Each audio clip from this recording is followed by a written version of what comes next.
Hey guys, it's Sam, and today I just wanted to share with you well, I've put the title of this as Biggest Property Mistakes.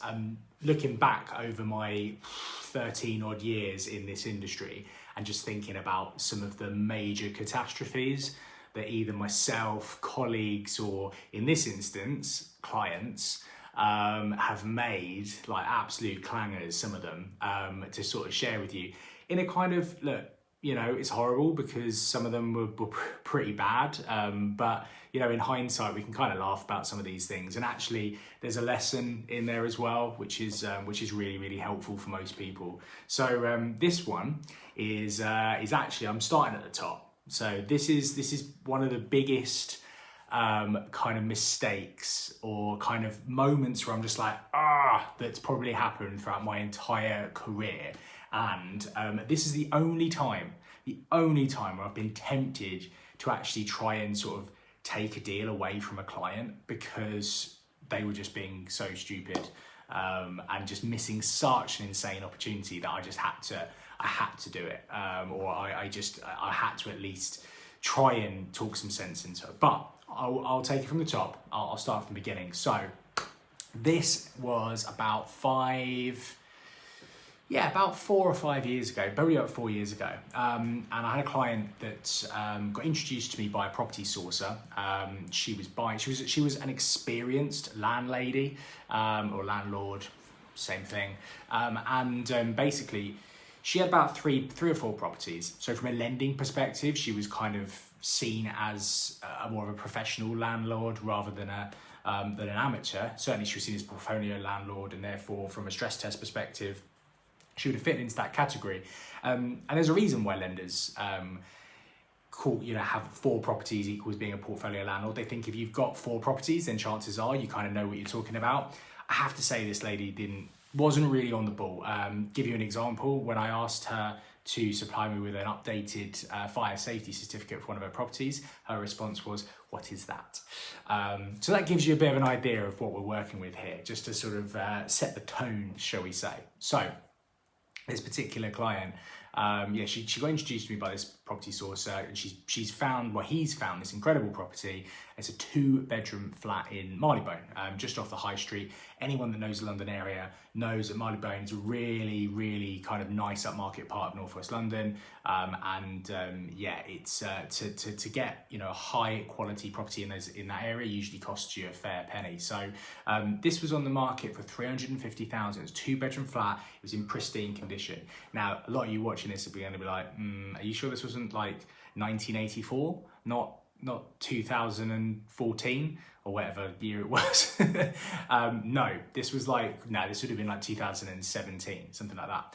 And the reason for it was that there was only an 8-year lease left on it. Now, usually that's going to stop anyone from wanting to buy this kind of property because effectively, for those that aren't in the know, a freeholder will grant leases to various different apartments, flats in that building, and when they're up, those properties basically get handed back to the freeholder. So with 8 years remaining, we're into the kind of territory where they say about when you get a car and you buy a brand new car, basically it loses like a certain percentage of its value just as soon as you drive it off the forecourt. This is this kind of property. As soon as you buy it, it's actually kind of worth less than when you bought it, because with every passing month, it's losing value because of such a low lease on it. So come on, cat, I'm trying to do a video here. My cat's jumped in. So I was having this conversation with this client. I'm thinking, she's got experience. She's a nice lady. She seems relatively clued up. So and maybe this is my mistake, hold my hands up. I made the assumption of what she was going to do. Now, you can, basically, when a leaseholder at any point can agree to a lease extension for a certain amount of money with the freeholder. And that's what happened in this instance. The existing vendor, the leaseholder, had actually agreed they could extend the lease from 8 years to 99 years for a cost of 400,000. Now, when you buy a property with that agreement in place, you can reassign it to the new buyer. you know, and coincide it and increase it on completion, so it happens on completion. If you don't, you have to wait a further 2 years until you can apply and you can arrange this again. But in this instance, you know, I made the assumption that since she knew how much the extension was going to cost, that she was going to do that day one. So instantly I'm thinking, this deal is sensational, and I'm going to tell you why this deal was so brilliant. Because she's buying it for 350,000. The lease extension was going to cost her 400,000. That's 750 all in. Let's chuck another 100 grand on it just to be on the safe side for fees, stamp duty, everything like that. Just say she's all in then for 850. £850,000 she is in for, and when the lease was extended to 99 years, it was going to be worth 1.4 million. Okay, that's a massive increase, And so I just made the assumption that's what she was going to do, because that makes logical sense, right? If you're presented with a deal like that, of course you're going to be going in for that. You're making money literally like that straight away. So went to a few different lenders. I knew straight away, I was just like, I know the kind of lenders that are going to go for this. I'm going to get her some cash to help her purchase the property with. We're going to get 75% of the purchase price as a day one loan. What we're also going to do is we're going to set this up a little bit like a development finance loan, and we're going to get 100% of the cost to do the lease extension as like a development finance element, although it's going to be paid day one because it's going to contribute day one to coincide with completion to extend the lease. It will basically, that's how the lender works it out, like a development finance deal. Got it at 0.59% per month. That is insane. Back in 2017, that was a serious rate, a serious rate. And I'll have to admit, it was one of those moments where I kind of was like, yeah, I'm feeling pretty good about myself. I was looking forward to the call, put it that way. Yeah, I've sent the email over to the client with a breakdown of the terms and how it's all going to work. Picking up the phone, feeling mega smug about myself. And here we go. See if you can spot the mistake here. I'll give you a clue. It's freaking obvious. Hello, Mrs. Client. Have you seen the email? Yes, I have, Sam. I've got a bit of a problem with it. Okay, this is going to be good. I'm thinking, you know, come on, tell me how I've effed this up. Said, yeah, you haven't really understood what I'm trying to do with this property. I'm thinking, what else can you do with this property? I'm basically showing you something that's going to make you like 400 grand, 500 grand, you know, overnight. Because, yeah, I don't want to extend the lease. Why? Why don't you want to extend the lease? She says, yeah, I've actually changed my thoughts on this, and it's actually in quite a nice area, and there's a good school nearby. So me and my daughter are going to move in, and I'm just going to let the lease go down to zero, and then just give it back to the freeholder. What?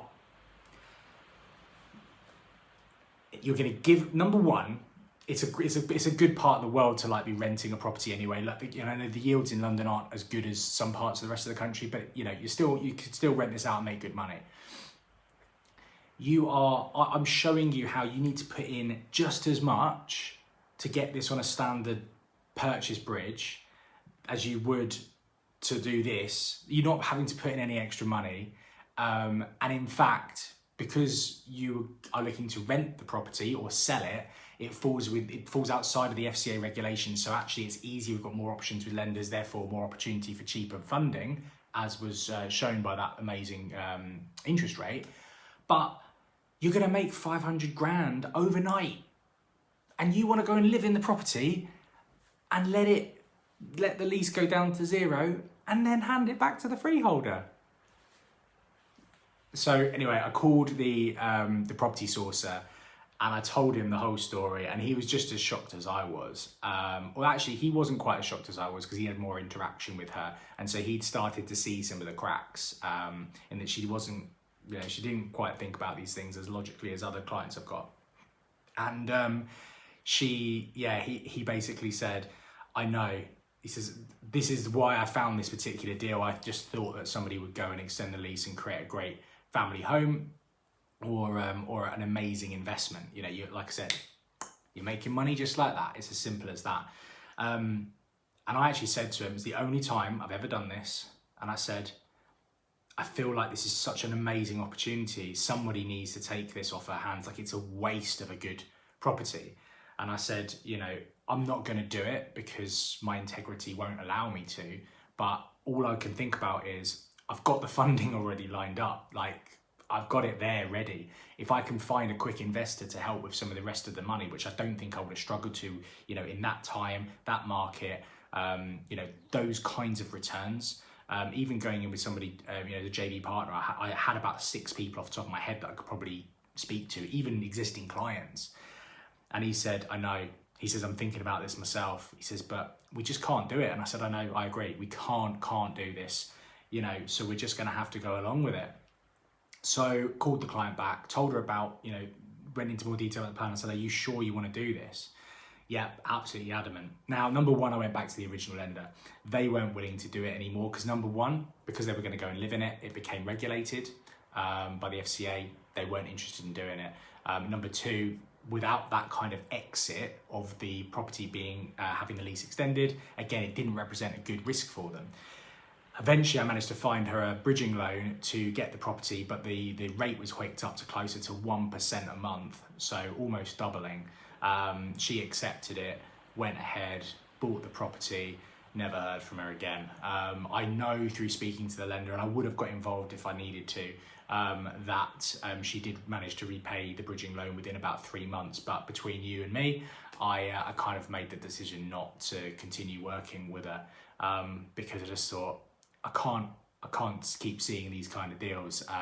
And she was a real handful. And I think, you know, apart from, you know, putting to one side what an absolute ridiculous mistake that was, in addition to that, the lesson I think to be learned from a business perspective is, you know, if you do have clients or people that you're working with that just aren't working for you, then it's okay to not work with them anymore. I'm in a really fortunate position. I've been doing this for a long time, through the marketing that I do online and through my existing clientele recommending me to people. I'm not really sort of short of new clients to work with, and sometimes I am a little bit picky with them because I really love what I do and I just want to work with the people that I love working with. And you know, and my business partner shares that kind of philosophy, which is great. And this particular client, you know, really didn't fall into that category, as I'm sure you can understand. But look, I hope you've enjoyed this story. I'm going to start doing a few more of these a bit more regularly because I get a lot of people asking me stuff, and then I usually have a story to attach to some of these questions. So I'm going to do more of these, and hopefully you find them helpful. Make sure you go and follow me on all of my social media platforms, by the way. That's YouTube, Sam Norris, the Property Investors Broker. That's Facebook, Sam Norris Property. That's Instagram at the Sam Norris, Twitter at the Sam Norris, TikTok at the Sam Norris. Anything else? Oh yeah, of course, the podcast, Game Alone's podcast. Search it on all good platforms. It's there. We've gone past 50 episodes now, which is awesome. Loads and loads of interviews with some insane people in property and business for you to go and check out. But that's it for today. That's my story over and done with. Hopefully that was helpful. Whatever you're doing this week, enjoy yourself, be successful, work hard, and I'll catch you next time. Cheers, guys.